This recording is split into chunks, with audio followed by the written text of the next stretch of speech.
Hello everyone. NCERT MCQ की हम series देख रहे हैं, उसका ये 5वां वीडियो है जिसमें ज्योग्राफी के क्वेश्चन देखेंगे। हमने इससे पहले 4 वीडियो ऑलरेडी अपलोड कर चुके हैं जिसमें हमने हिस्ट्री के, एक पॉलिटिक और एक ज्योग्राफी का वीडियो डाला है। ये हम मानसून से संबंधित एमसीक्यू इसमें देखेंगे, भारतीय मानसून से संबंधित। तो आइए स्टार्ट करते हैं। पहला क्वेश्चन, मानसून शब्द की उत्पत्ति किस भाषा में हुई है? 4 ऑप्शन दिए गए, अरबी, फारसी, लैटिन या संस्कृत। इसका सही आंसर होगा अरबी। मानसून शब्द की उत्पत्ति मौसम से लिया गया है। ये एक अरबी शब्द है जिसका अर्थ होता है मौसम। मौसम वायुमंडल में दिन प्रतिदिन होने वाला परिवर्तन है। किसी स्थान पर अनेक वर्षों में मापी गई मौसम की औसत दशा को जलवायु कहते हैं। अर्थात मौसम कोई भी एक क्षेत्र है, वहाँ पे स्थानीय दशा कैसी है, ठंड है, गर्मी है, बरसात है, तो वो उस स्थान का मौसम कहलाता है। ओके। इसके साथ अगला क्वेश्चन देखें, भारत के किस समय लौटते हुए मानसून से वर्षा होती है? 4 ऑप्शन यहाँ दिए गए हैं, असम, कर्नाटक, केरल, बांग्लादेश। चौथा ऑप्शन दिया गया है तमिलनाडु। तो इसका सही आंसर होगा तमिलनाडु। क्योंकि क्या होता है, जो भारत का मानसून है, ये भारत का मैप नीचे का हुआ, दक्षिण पश्चिम मानसून, यहाँ से वर्षा मानसून जाता है, यहाँ से पानी जाता है और अरब सागर से होती है, ये यहाँ से भी जाता है और पूरे भारत में वर्षा कराता है। और जब इसका पानी ख़त्म होता है, लौटता है, तो ये बंगाल की खाड़ी से यहाँ पे जल ग्रहण करता है और यहाँ पे तमिलनाडु के तटीय क्षेत्रों में यहाँ पे बारिश कराता है। तो यहाँ पे इसका सही आंसर होगा तमिलनाडु। अगला क्वेश्चन देखिए, नीचे दिए गए कथन कारणों पर विचार कीजिए। पहला कथन है, भारत की जलवायु को मानसूनी जलवायु कहा जाता है।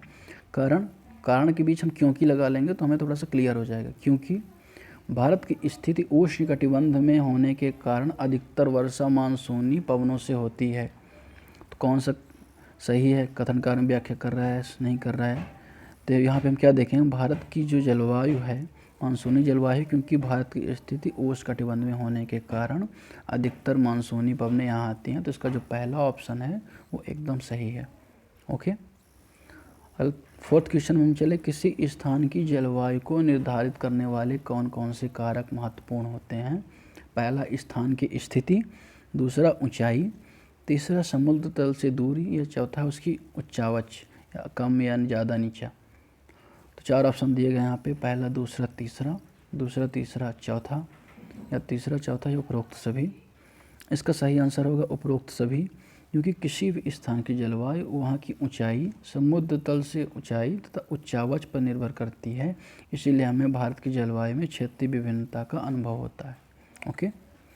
अगले 5th क्वेश्चन में चलें, विश्व में सर्वाधिक वर्षा कहाँ होती है? 4 ऑप्शन दिए गए, पचमढ़ी, चेरापूंजी, मासिमराम और ऊटी। इसका सही आंसर होगा सी, मासिमराम। इससे पहले चेरापूंजी था, लेकिन अब मासिमराम मेघालय में वर्षा होती है।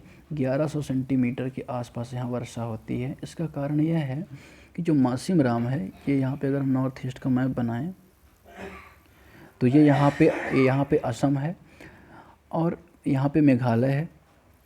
ओके। ये असम के जस्ट नीचे मेघालय है। मेघालय 3 पहाड़ियों से घिरा हुआ, गारो, खासी, जयंतिया।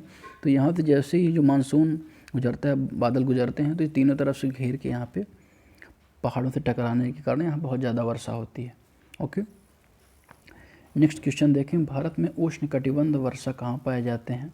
4 ऑप्शन दिए गए हैं, अंडमान निकोबार द्वीप समूह, उत्तर पूर्वी राज्यों में, पश्चिमी घाट, या हिमालय का पर्वतीय क्षेत्र। तो इसका सही आंसर क्या होगा, देखते हैं। उष्णकटिबंधीय वर्षा उन क्षेत्रों में पाए जाते हैं जहाँ वर्षा बहुत अधिक होती है। ये इतने घने होते हैं कि सूर्य का प्रकाश ज़मीन तक नहीं पहुँच पाता। ये वन वर्ष के अलग अलग समय अपनी अपनी पत्तियाँ गिराते हैं, अर्थात वे हमेशा हरे भरे दिखाई देते हैं, इसलिए इन्हें सदाबहार वन भी कहा जाता है। भारत में ये वन अंडमान निकोबार द्वीप समूह, उत्तर पूर्वी राज्य के कुछ भाग तथा पश्चिमी घाट के सक्रिय पट्टियों में पाए जाते हैं। तो यहाँ पे जो इसका सही आंसर होगा, सही आंसर क्या होगा, पश्चिमी घाट, उत्तर पूर्वी राज्य और पश्चिमी घाट, ये अंडमान निकोबार, इसका ये सही आंसर होगा। ओके। अगला क्वेश्चन देखें, हमारे देश में अधिकांश भाग में किस प्रकार के वन पाए जाते हैं? 4 ऑप्शन दिए गए हैं यहाँ पे, आप देख सकते हैं। उष्णकटिबंधीय वर्षा वन, उष्णकटिबंधीय पतझड़ वन, पर्वतीय वन, या मैंग्रोव वंश। इसका सही आंसर क्या है, देखते हैं। हमारे देश में बहुत बड़े भाग में उष्णकटिबंधीय पतझड़ वन पाए जाते हैं। इन वनों को मानसूनी वन भी कहा जाता है। ये कम से घने होते हैं और वर्ष के एक निश्चित समय में अपनी पत्तियां गिरा देते हैं। जो उष्णकटिबंधीय पतझड़ हैं वो सबसे ज़्यादा पाए जाते हैं हमारे देश के भाग में। अगला क्वेश्चन हम देखें, निम्नलिखित कथनों में से सत्य कथन बताना है। पहला, कटीली झाड़ियों वाली वनस्पति में पानी की क्षति को कम करने के लिए इनकी पत्तियों में बड़े बड़े कांटे होते हैं। दूसरा, पर्वतीय क्षेत्रों में पर्वतों की ऊंचाई के साथ वनस्पतियों में भी भिन्नता आती है। इनमें से कौन सा कथन सही है हमें बताना है। देखें तो यहाँ पे कटीली जो झाड़ियाँ होती हैं वो शुष्क क्षेत्रों में पाई जाती है, जहाँ पानी कम बरसता है या तो बहुत कम बारिश होती है। 0 से 50 सेंटीमीटर के बीच जहाँ बारिश होती है वहाँ कटीली झाड़ियाँ पाई जाती हैं। वहाँ पानी की क्षति को कम करने के लिए इनकी पत्तियों में बड़े बड़े कांटे होते हैं। तो ये कथन जो हुआ पहला हमने देखा उसके बारे में। दूसरा वहाँ पे था, पर्वतों में ऊंचाई के अनुसार वनस्पतियाँ विभिन्न प्रकार के पाए जाते हैं, क्योंकि ऊंचाई बढ़ने के साथ तापमान में कमी आती है और तापमान जो है वनस्पतियों को प्रभावित करने वाला एक कारक है। इसलिए ऊंचाई बढ़ने के साथ साथ वनस्पतियों के प्रकार में विभिन्नता आती है। अगला क्वेश्चन हम देखें यहाँ पे, तो मिलान करना है हमें। पहला, रोजवुड और मटोगनी ये वृक्ष के प्रकार हैं और ये वनों के प्रकार हैं। ये 4 दिए गए हैं यहाँ पे, पर्वतीय वन, उष्णकटिबंधीय, सदाबहार, कटीली झाड़ियाँ। तो इसका डायरेक्ट हम आंसर देखते हैं, क्या है इसका आंसर, सही आंसर क्या है। देखिए उष्णकटिबंधीय सदाबहार वन कौन से हैं, रोजवुड और मटोगिनी यहाँ पे लिखा है। दूसरा, उष्णकटिबंधीय पतझड़ वन कौन से हैं, पीपल व नीम। तीसरा, कटीली झाड़ियाँ खैर व बबूल व पर्वतीय वन पाइन व देवदार। ये रहा इसका आंसर। अगला क्वेश्चन हम देखें, वन्य जीव सप्ताह कब मनाया जाता है। अक्टूबर के पहले सप्ताह, सितंबर के पहले सप्ताह, मार्च के आखिरी सप्ताह या नवंबर के आखिरी सप्ताह। तो इसका सही आंसर होगा प्रत्येक अक्टूबर के पहले सप्ताह को वन्य जीव सप्ताह के रूप में मनाया जाता है, ताकि वन्य जीवों के निवास को संरक्षित करने के लिए जागरूकता लाई जा सके। ओके, अगला क्वेश्चन हम देखें, जल्दी जल्दी हम देखते हैं थोड़ा सा। भारत में जंगली बकरी कहाँ पाई जाती है।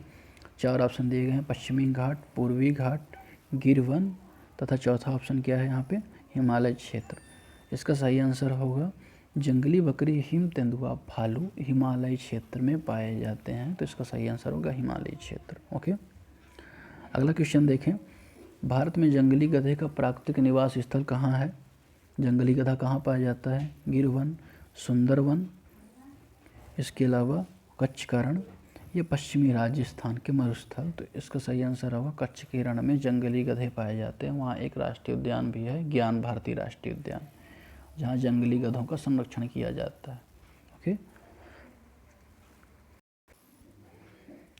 तो ये 10 आई थिंक इसमें MCQ थे, तो जो हमने देखे 12 MCQ थे। ओके, धन्यवाद।